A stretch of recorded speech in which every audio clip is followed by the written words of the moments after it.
Good day and welcome to Behind the Wickets, brought to you by Group Editors, where we discuss the ins and outs of what's happening in the world of cricket.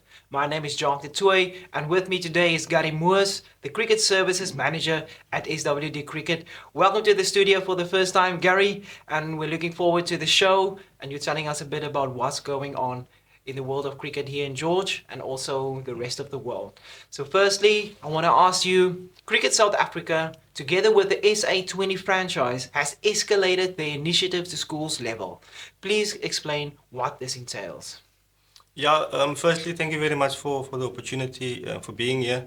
So it was more than 5 years that Cricket South Africa introduced the Coca-Cola T20 competition, which ended, as I've mentioned, 5 years ago.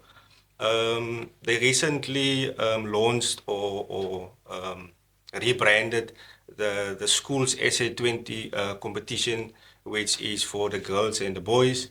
That's basically a competition that there was, and then the SA20 just capitalized on the initiative, and it was relaunched and rebranded into a school's SA20 competition.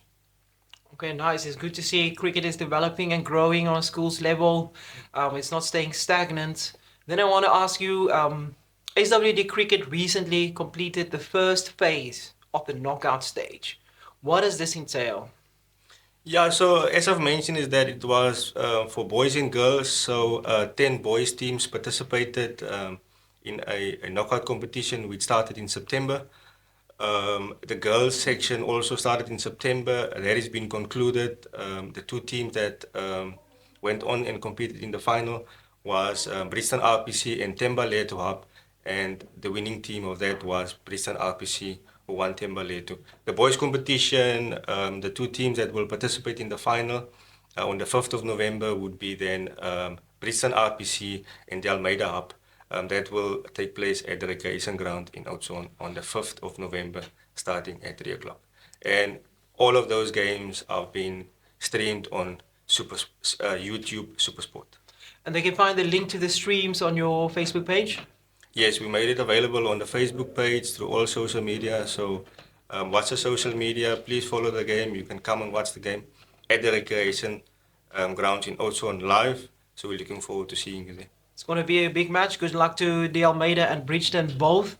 Now we now approach the second phase of the school's T20 competition.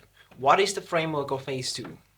So Cricket South Africa had phase 1, which are being concluded next week. And then phase 2, we've been into franchises with Western Province, Boland, and us. So in the boys section, the two teams that compete in the final will automatically qualify for phase 2.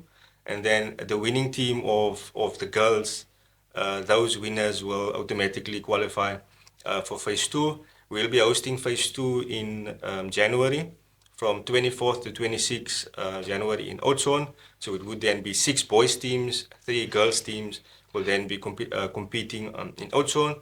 And then the winners of both boys and girls will then move to phase 3, which will be in March 2024, and that will be hosted in Pretoria. So that's in a nutshell. So still a lot of cricket to look forward in that one. Just the last question for today, to round off today's program, please give us the fixtures and venues of this week's Premier League fixtures. So the Premier League, the second round will kick off tomorrow. Plett Pioneers will play Union Stars 1 in Plett, and then Harlequins Forces going to play Knysna Cavaliers. That match has been moved to Renendal. It was supposed to be a match in Oudtshoorn, so they've agreed to play the game at Renendal. And then Union Stars 2 will play Packelsdorp. That game will take place in Oudtshoorn at the Bridgeton Sports Ground. And then Sussex will play George. That game will take place at the Almeida Stadium in Mossel Bay. Mossel Bay. Yeah. All right, Gary. Well, thank you for giving us a wrap-up of what's happened and what's happening in the world of cricket here in the Garden Roots. And thank you to everybody who joined us and watched the show. We'll be back next week to give you a wrap-up of what's going on here on Behind the Wickets, brought to you by Group Editors.